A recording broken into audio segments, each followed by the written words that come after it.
En manchette aujourd'hui, 67 nouveaux logements à Berthierville. Des projets qui suscitent certains questionnements et un beau succès pour les tirs de tracteurs à Berthier.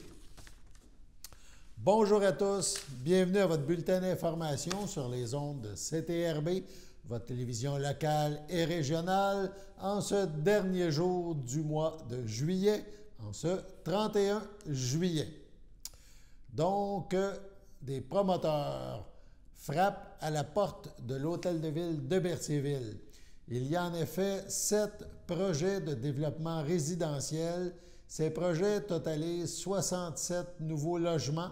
C'est sur les planches à dessin pour le moment, mais des demandes de permis pour construire sont demandées. Les promoteurs, donc, ont fait ces demandes à l'Hôtel de Ville. On est en train d'étudier les dossiers. Mais des citoyens se questionnent. Voilà pourquoi. Conformément à la loi sur l'aménagement et l'urbanisme, ces projets et les modifications au règlement nécessaires à leur réalisation seront présentés et expliqués le 7 août prochain à compter de 19h30 à l'Hôtel de Ville de Berthierville. On parle d'une assemblée publique de consultation.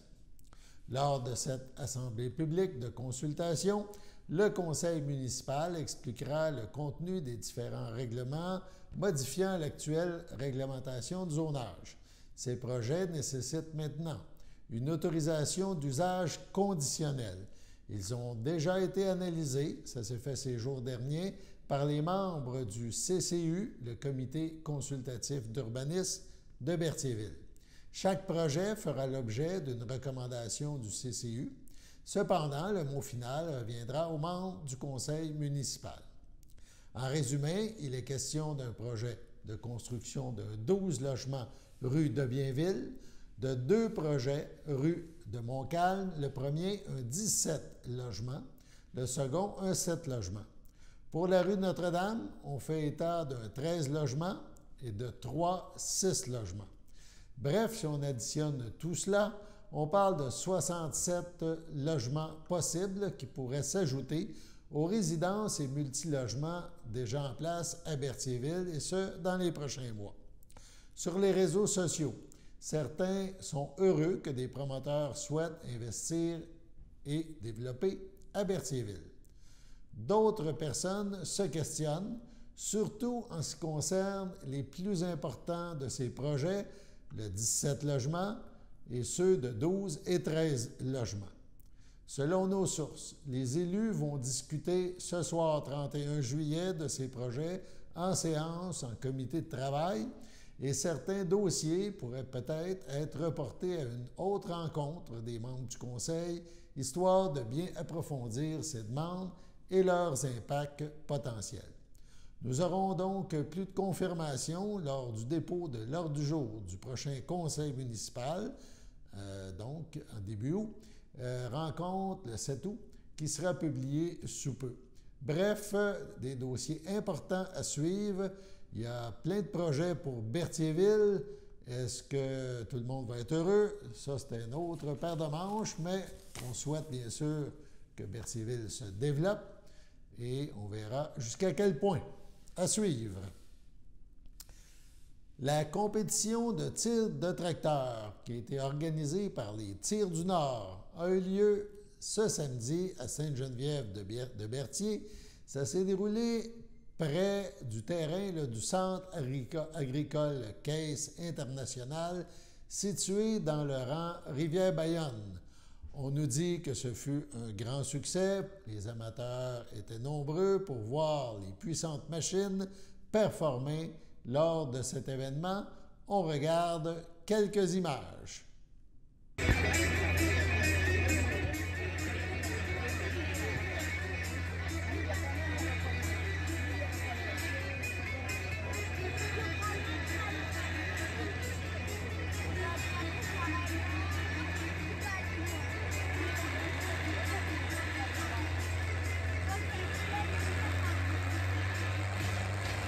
Ben non, mais là, il est calme. Il est vraiment calme. Il avait même pas pensé de faire le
Des images qui nous rappellent le bon vieux temps, des tirs de tracteurs à l'Expo agricole de Berthierville pour les plus vieux.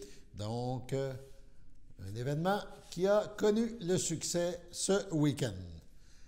On passe au niveau culturel maintenant. La maison Rosalie Cadron à Lavaltrie est heureuse de présenter la 5e édition du festival Fou du fil du 25 au 27 août prochain. Cet événement invite les amateurs et les curieux des savoir-faire ancestraux à venir participer aux ateliers et aux démonstrations d'artisans, experts culturels au monde du fil. En résumé, vendredi le 25 août, la maison Rosalie Cadron offrira son premier atelier du festival. Samedi le 26 août, ce sera une journée remplie d'ateliers de démonstration, comme la frivolité, la confection de mouches à pêche, le filage et plus encore. Entre autres, il y aura une démonstration et un atelier présenté par un artiste et une dentelière, Véronique Loupe.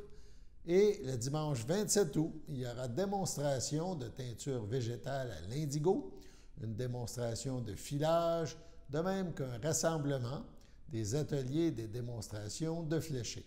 Il y aura aussi le retour du tirage des prix coup de cœur le samedi et le dimanche, où nos artisans pourront exposer leur plus belle œuvre. Mais encore, si vous êtes déjà connaisseur de l'un de ces savoir-faire, vous êtes invité à apporter votre projet, votre chaise et à venir discuter avec les artisans pendant qu'ils sont en démonstration. L'accès au site est gratuit. Cependant, seules les visites guidées de la maison Rosalie Cadron ainsi que les ateliers, inscriptions requises par téléphone ou courriel, sont payants. L'horaire des ateliers et la programmation complète du festival Fou du fil se retrouvent sur le site web de la maison Rosalie Cadron, www.maisonrosaliecadron.org. Pour plus d'informations, la maison Rosalie Cadron peut bien sûr vous répondre, voilà. Et on vous invite à composer le 450-586-2727. 450-586-2727. On en reparlera sûrement avant l'événement, donc à noter à votre agenda du 25 au 27 août prochain à Lavaltrie, à la maison Rosalie Cadron, le festival Fou du fil. Sur ce, on passe à la pause. Chers téléspectateurs, vous êtes cordialement invités le samedi matin dès 9h30 à notre bingo télédiffusé de nos studios de Berthierville. Depuis plusieurs années, nos adeptes de la télévision régionale se sont divisés un montant de 600 $, disponible chaque semaine lors de notre joute de bingo à CTRP. Un amical animateur et ses joyeux compères, dont un technicien et deux bénévoles, partagent tour à tour cette émission dans le but de vous agrémenter durant 60 minutes. Un moment de plaisir qui pourrait s'avérer payant pour vous. Vous pouvez donc vous procurer les cartes de jeu chez les dépositaires participants et j'ai nommé à Berthierville, le dépanneur Formule 1 et le garage Pétroté sur la rue Gilles Villeneuve, le marché IGA Extra sur la rue Gabrielle Brissette, le marché Métro sur la rue Notre-Dame et la pharmacie Proxime sur la rue Frontenac.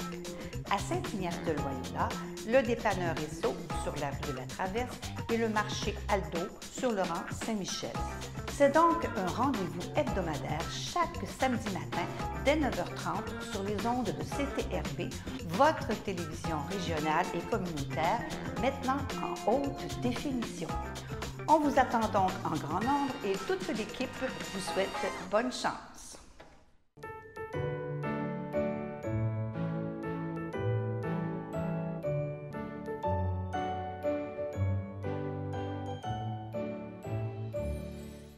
En ce 31 juillet, voici donc les anniversaires. Les filles d'Isabelle de Berthier souhaitent bonne fête à Manon Lavallée. Le Centre d'action bénévole d'Autrey souhaite un heureux anniversaire à Pauline Poulette. Si c'est votre anniversaire en ce dernier jour du mois de juillet 2023, eh bien, toute l'équipe de CTRB se joint à moi et vous souhaite bonne fête. On vous mentionne maintenant une petite information qui nous provient de la Société Saint-Vincent-de-Paul. Donc, l'organisme, la Société Saint-Vincent-de-Paul, Conférence Sainte-Geneviève de Berthier, donc l'organisme qui œuvre dans notre région, est à la recherche de bénévoles pour recueillir les dons pour l'opération Bonne Mine. L'opération Bonne Mine qui a pour but, on le rappelle, d'acheter des fournitures scolaires pour les plus démunis de la société.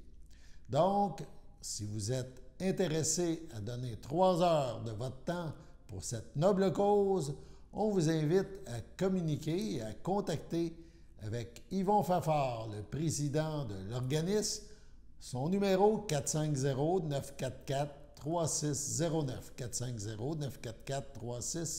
450-944-3609. Cette activité, donc l'opération Bonne Mine, cette collecte de fonds, se déroulera les jeudis et vendredis 17 et 18 août prochains. On n'oublie pas que la Société Saint-Vincent-de-Paul a été remise récemment sur pied grâce à l'implication des membres du Conseil 29-28 des Chevaliers de Colomb de Berthierville. Bref, un événement important qui contribuera à aider, évidemment, au niveau scolaire pour les familles qui sont davantage démunies. Donc, on vous invite à consacrer un peu de votre temps pour cette belle initiative. Vendredi soir, le 4 août, donc ça s'en vient vite, aura lieu l'écoute et la lecture d'extraits de Jean Bidouillard, un livre écrit par Alain Denis, et les extraits seront lus par l'acteur Paul Savoie. On écoute l'entrevue que l'auteur et l'acteur ont bien voulu nous accorder. C'est parti. Monsieur Denis, j'ai regardé un petit peu votre biographie, puis bon, vous avez été dans les communications, dans l'écriture pendant plusieurs années. Qu'est-ce qui devient qu'on décide de devenir auteur, ou qu'est-ce qui vous a amené à dire pourquoi je n'écrirais pas un livre? Moi, c'est venu à travers la musique. J'ai toujours été fan de musique. Puis quand j'étais adolescent, j'achetais beaucoup de publications qui parlaient de musique. Et puis, ça m'a amené à écrire dans des petits magazines de musique à l'époque. Il y avait ça au Québec, notamment à Montréal.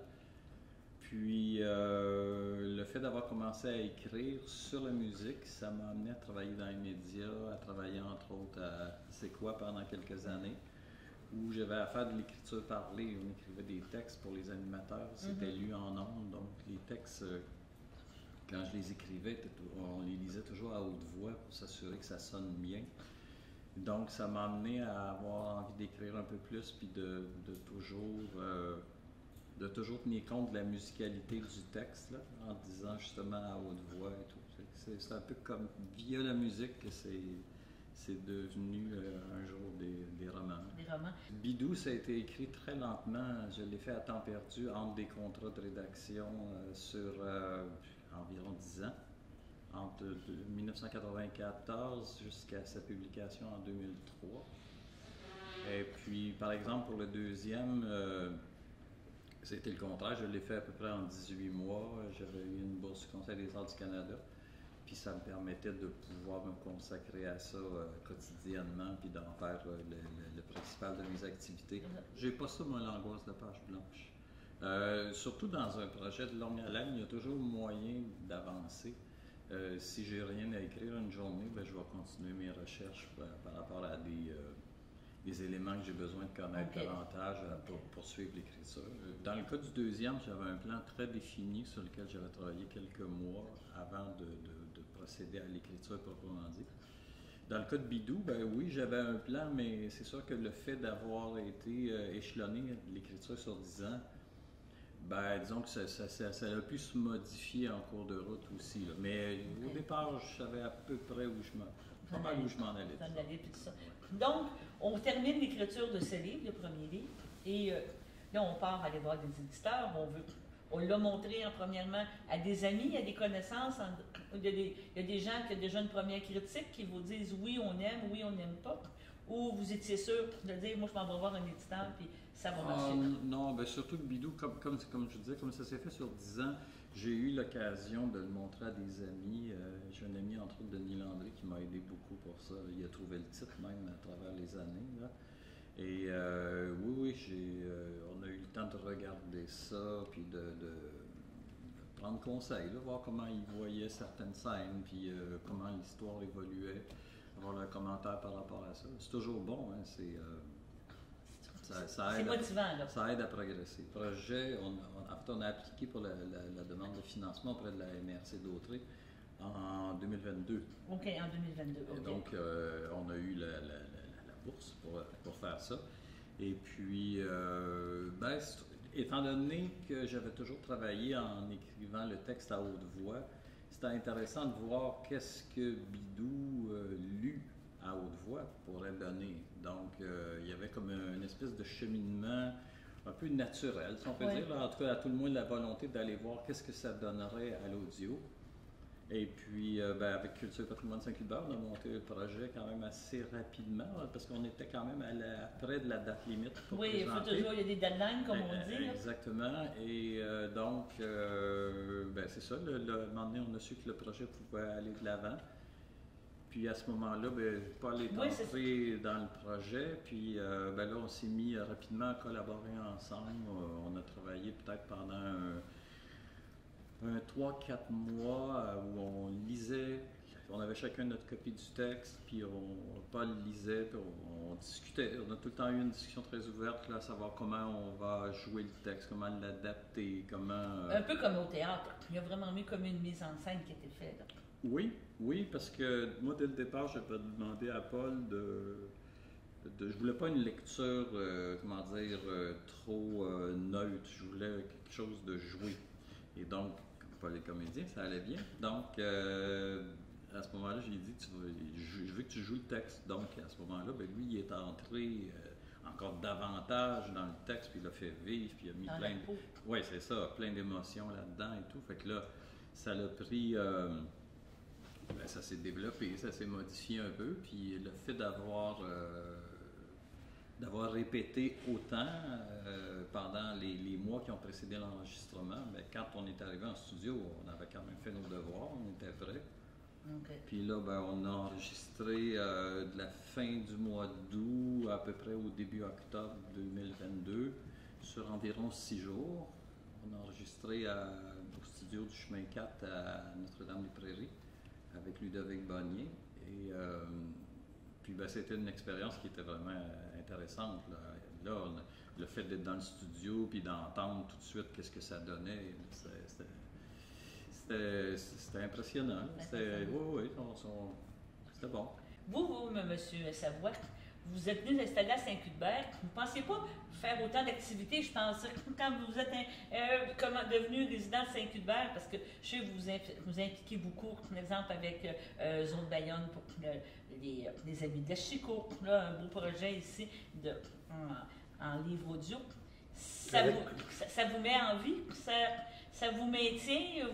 C'est important de faire une implication dans votre lieu, maintenant nouveau lieu de résidence? Oui, parce que j'habite ici à temps plein. Oui. Puis, oui, je trouve ça important. Si je peux redonner à la communauté, oui, je suis content de faire ça. De plus en plus, je suis un Saint-Cuthbertois. Vous êtes rendu un natif, là. Vous êtes rendu comme des gens du village, comme on pourrait dire, ouais. Et vous êtes beaucoup impliqués. Et cette rencontre-là avec M. Denis, vous avez trouvé ça intéressant, là, le projet de dire, oui, un livre audio, j'ai jamais tenté l'expérience. C'était un gros défi. On a travaillé très fort. Les réunions dont Alain parlait, mais en plus, moi, de mon côté, des répétitions sur le texte, où j'essayais de trouver le vrai rythme de ce texte-là. J'essayais pas de jouer autre chose que vraiment la musique du texte et l'intelligence du texte. Ça, on a fait ça ensemble pendant des réunions et des réunions. Puis ça a été passionnant à faire. Vraiment, ça a été très, très... Ça m'a occupé. On travaillait à deux tout le temps. C'est-à-dire que j'offrais ce que j'avais compris en répétition chez moi tout seul. On arrivait ensemble, je faisais une lecture selon ma compréhension, mon rythme, puis Denis allait me suggérer des modifications. On a avancé vraiment tranquillement ensemble de répétition en répétition. Trouver, comme je le dis, je répète, mais trouver la vraie musique du texte, c'est ça le travail. Okay. Au niveau de l'enregistrement, c'est spécial parce que dans le fond, tu ne peux pas te permettre de bafouiller, tu ne peux pas te permettre de sauter un mot. Vous avez trouvé ça comment? Stressant au début? Les premières fois, tu t'écoutes, tu te dis oui, OK, on le dit de la bonne façon, on recommence. Comment ça s'est vécu? On a le droit à l'erreur. Alain et M. Bonnier étaient de l'autre côté. Je suis dans un local insonorisé tout seul, avec mon micro puis mon texte. Et puis, je lis le mieux que je peux. Si je bute, je peux reprendre. Eux peuvent me dire à telle place, tu as fait telle erreur. On peut recommencer. Mais il reste que cette période-là, dans la boîte insonorisée, c'était beaucoup. C'était comme une grande tension, mais une tension agréable. C'était le fun à faire. Vous avez aimé ça, faire ça? Oui, c'est des journées assez exigeantes, assez demandantes. Là. Ben, en fait, ce qu'on s'était dit, c'est que justement, le droit à l'erreur, si Paul se trompait, on reculait d'une phrase puis on continuait. L'idée, c'était de l'interrompre le moins souvent pour que sur le long terme, l'user le moins rapidement possible, parce que c'est sûr qu'il n'allait pas lire pendant 12 heures d'affilée. Vous êtes fiers du résultat? Sûrement, oui, mais vous avez... oui, on en est content, oui. Oui, absolument. Assez pour recommencer ou... Bien sûr, pas tout de suite. C'est quand même un travail très long et très exigeant, là, mais oui, j'aimerais bien faire mon deuxième roman un jour. Là. Puis avoir encore comme narrateur M. Savoie. Ah ben absolument. Il y a déjà le contrat est déjà signé? Non, il n'a pas de contrat, mais il y a déjà le livre. Là, il a commencé à lire un peu. Là. Bon, on rappelle l'écoute et la lecture des extraits de Jean Bidouilleur, écrit par Alain Denis, élu par Paul Savoie. C'est le 4 août. Il faut réserver sa place. C'est à la Chapelle des Culs-de-Berre. Comment on fait? On va sur le site web chapeldesculs-de-berre.com pour s'inscrire et être présent lors de cet événement. Allons maintenant à la pause. Connaissez-vous notre frigo partage? C'est un frigo qui permet de lutter contre la faim et de contrer le gaspillage alimentaire. Les personnes peuvent se servir gratuitement selon leurs besoins. Nous avons besoin de vous pour le remplir. Nous acceptons les fruits, les légumes, les cannages, les produits céréaliers, les produits laitiers et les denrées non périssables. Nous n'acceptons pas les plats cuisinés à la maison, les produits déjà ouverts, les produits périmés, l'alcool, la viande et le poisson. Nous sommes ouverts du mardi au vendredi de 13h à 16h et les jeudis jusqu'à 18h30. Le frigo est situé à l'intérieur de notre comptoir meuble au 555 rue Montcalm en passant par le stationnement. Pour plus d'informations, contactez Stéphanie Ross 450-836-6966 au poste 1. Suivez-nous sur Facebook.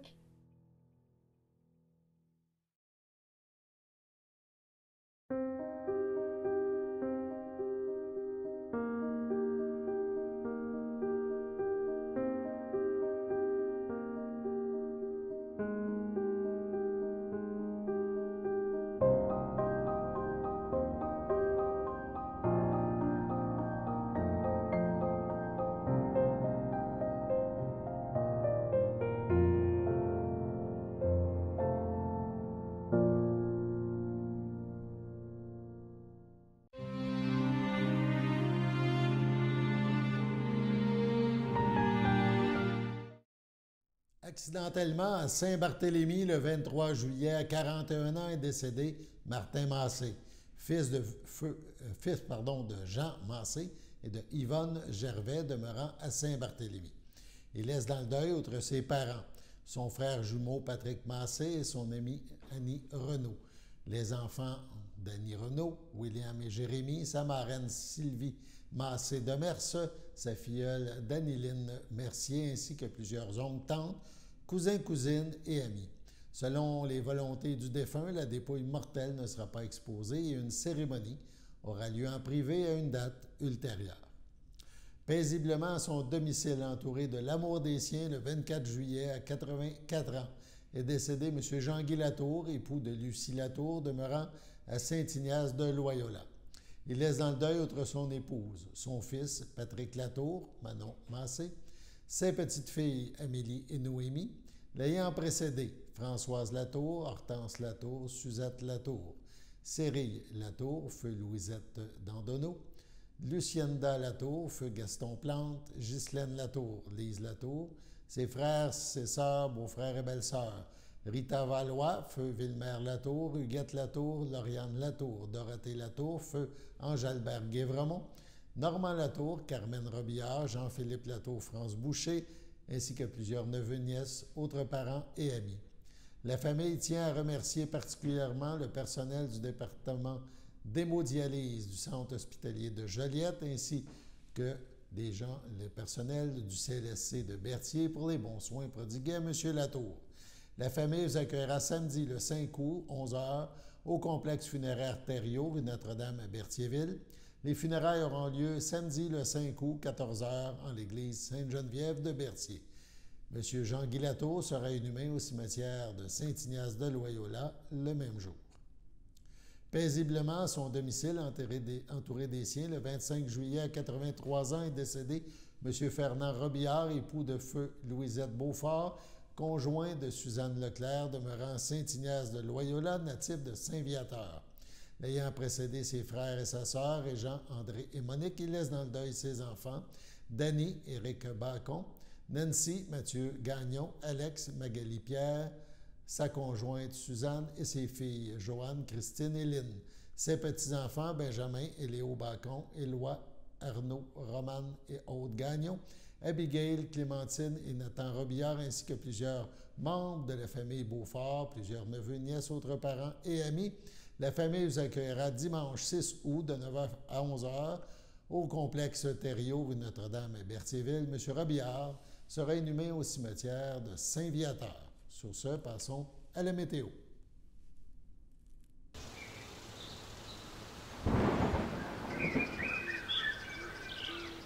Bienvenue à votre météo avec Théo. Aujourd'hui, lundi après-midi, il fera 23 degrés avec une température de 25 ainsi qu'un millimètre de pluie et avec risque d'averse. Lundi soir, il y aura une température de 19 avec un ressenti de 19 ainsi que des passages nuageux.